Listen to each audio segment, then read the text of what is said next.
Good evening. Welcome to CGTN at the Table, a sidebar program for the Forum on China-Africa Cooperation Beijing Summit event has joined to an end with the two documents signed and a lot of big promises inked in the documents. And what are they? Why are they there?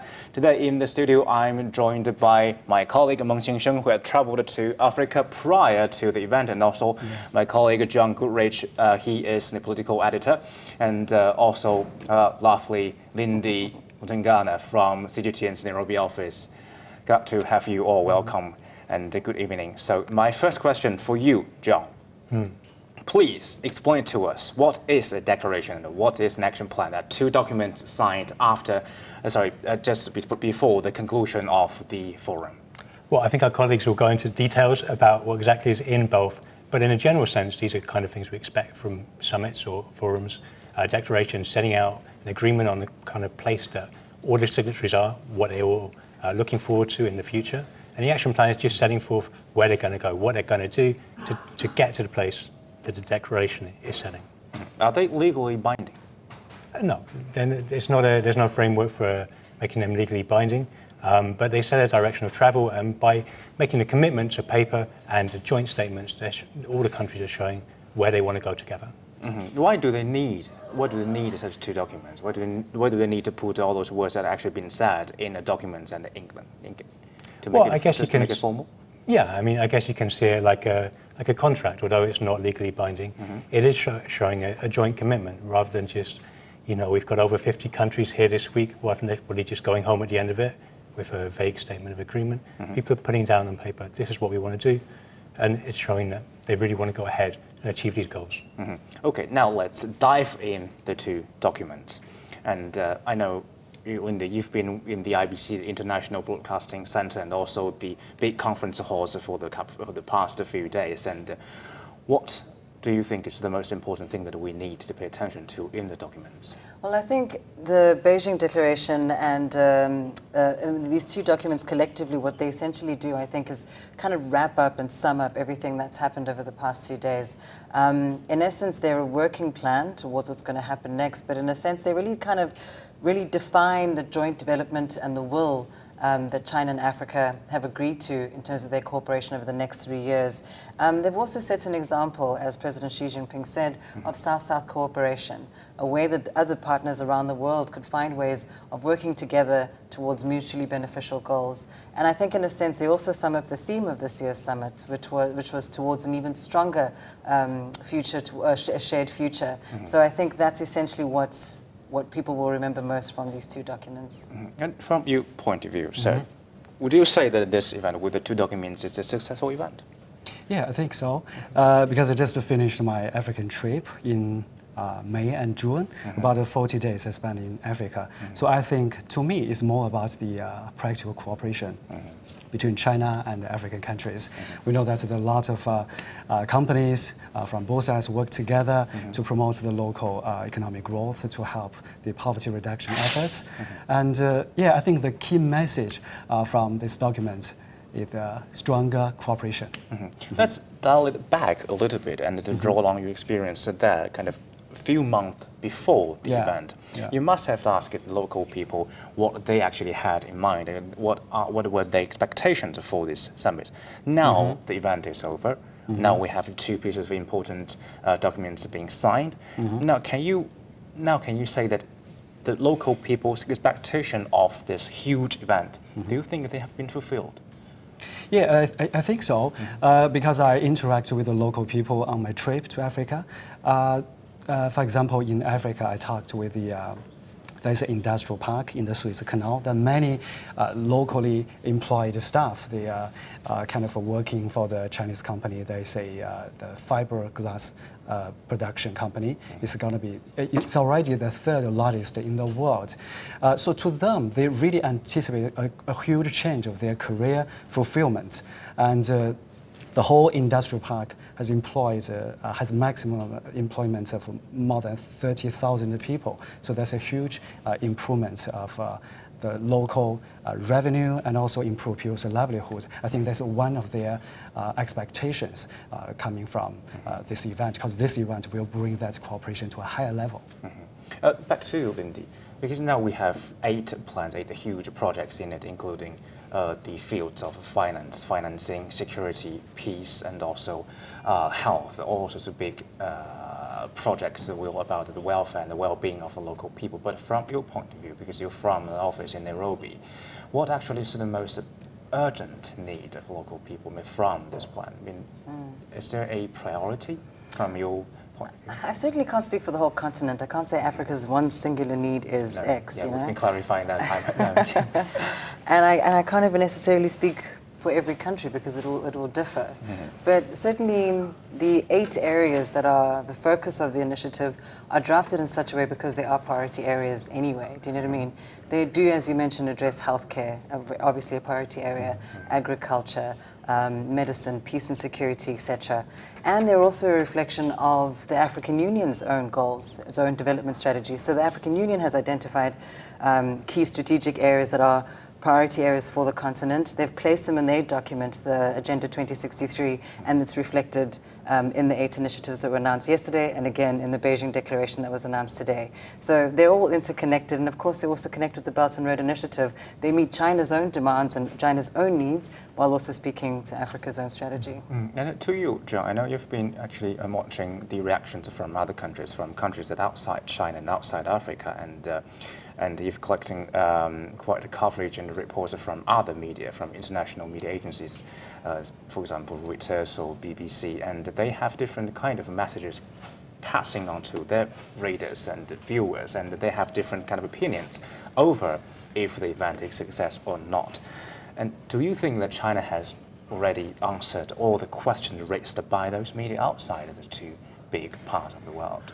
Well, I think I can make 2 distinct points. One is between the issues you were talking about, the general issues such as healthcare, education, whatever it may be, and whether there's a disconnect between what happens in the summit here, and this goes for any summit, not just the FOCAC summit, whether there's a disconnect between what is achieved here and what actually happens on the ground. What we need to see now is whether what gets spoken about here gets actually delivered over the next 3 years. That's what we need to look out for, and what certainly people from outside China and outside Africa too, and possibly inside Africa, are looking for what will actually happen now as a result of these agreements. And in terms of coverage from outside agencies, there's certainly been criticisms of the way in which China has used debt in the eyes of some analysts from outside to try and gain an advantage in Africa. They've been refuted by China repeatedly, of course, but also by quite emphatically by Cyril Ramaphosa yesterday. He said this was just it was a nonsense and even insulting to people from African countries. So I think there's been a big pushback against that kind of narrative since the summit started, and I think there's also been perhaps not a complete change in the way these articles have been written over the last 2 days, but they've been a little bit more measured in response to particularly Chinese investment in Africa than perhaps they have been in the past. It hasn't been quite the same kind of easy stereotype which people have been using over the past many years, really. And perhaps, probably I should say this definitely, you've noticed that Theresa May, the British Prime Minister, actually had been in South Africa and had been on a tour to the African countries, and actually she danced there, and it was, I'm sure that it was pretty well received back in the UK.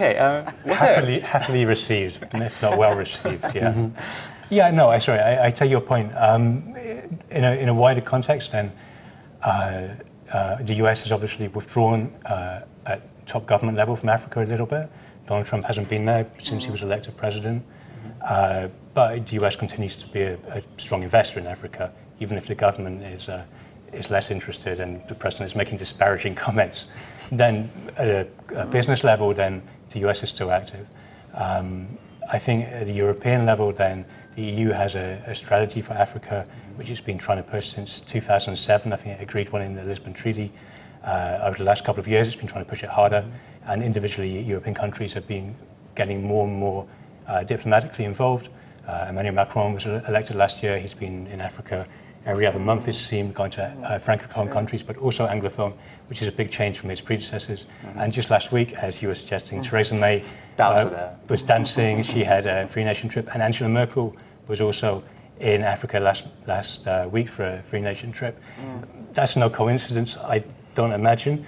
And I think it's a positive thing for Africa. From the outside, I would have thought that all these countries are so interested in the potential that African countries have. Do you feel like they're rushing to the party because they fear that they might be left out of this new opportunities kind of rising from the development of Africa? Do you think this is a competition, some kind of a contest between different countries? I mean, I don't think this is a new phenomenon.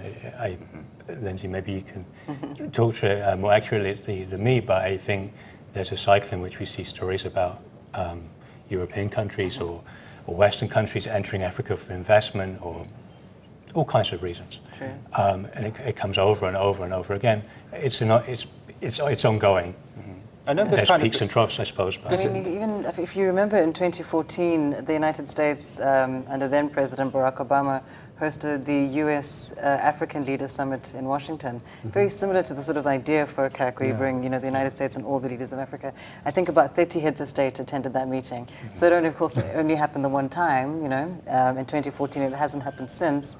But, as an example of what John's saying is that these efforts have always been there, and maybe they continue in different ways and shapes and forms, but the interest of the US, the UK, European Union will never really completely disappear from Africa. Yeah, please. So at the beginning, I also followed this news report. I noted that many Western media regard this kind of visit as the scramble for Africa against China. So, but personally, I think that it's actually China and the EU countries have more opportunity to cooperate with each other instead of competing with each other. I mean, when it comes to Africa, the involvement of the companies from both sides in Africa. Because on the one hand, I think both China and the European countries, they have their different advantages. So they can, they can invest, their business can be operated at different arenas, like the oil and gas exploitation, like medical facilities, the infrastructure building across the country. So there's a huge potential for the two, for companies from China and the European countries to cooperate with each other. So I think that is set a perfect tone that we know that the continent has the highest number of developing countries. So there's a huge opportunity for companies from both sides to establish. I think President Xi hinted at that in his remarks this evening as well. He spoke about other international partners working with Africa for development and peace. It's the same sentiment. Yeah. But I think if it is a competition, but not on the national level, but it's on the kind of a local level, like different companies, different entrepreneurs, they're trying to find the right way into Africa to invest there and to compete with each other. I think after all that is a good thing, isn't it? Yes, I mean, I think it is a good thing because Africa's Africa stands to win, actually. Yeah, because you have more options and choices when it comes to goods and the products. And I think this is something that, I must say, every time someone uses the phrase "scramble for Africa," it gives me a bit of a chill down my spine. No, it's not your fault, but because you read it in the press, right? This idea, and it's got such a negative connotation.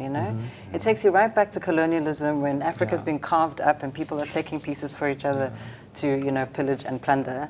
But the difference now is that Africa's at the negotiating table. Africa is setting its own agenda. Africa can make its own demands, its own deals, sign its own agreements, and do business on its own terms. And I think that's going back to Africa's advantage. If everyone is suddenly interested, we've got all the cards really, and we're like, all right, come, let's talk then. Let's talk to you. Let's talk to you. But Africa's in charge of this situation. Do you know what I mean? Africa's actually, it's got agency. That's what I'm trying to say. Okay, now let's move on. The next chair country of the forum, Senegal, isn't it? Yes, Senegal. Macky Sall will be the next chairperson, the co-chair of the next FOCAC Summit 2021. Interestingly, President Xi visited Senegal for the first time in July this year. They had already previously, the Senegalese president had been to Beijing where they upgraded their ties to a comprehensive strategic partnership.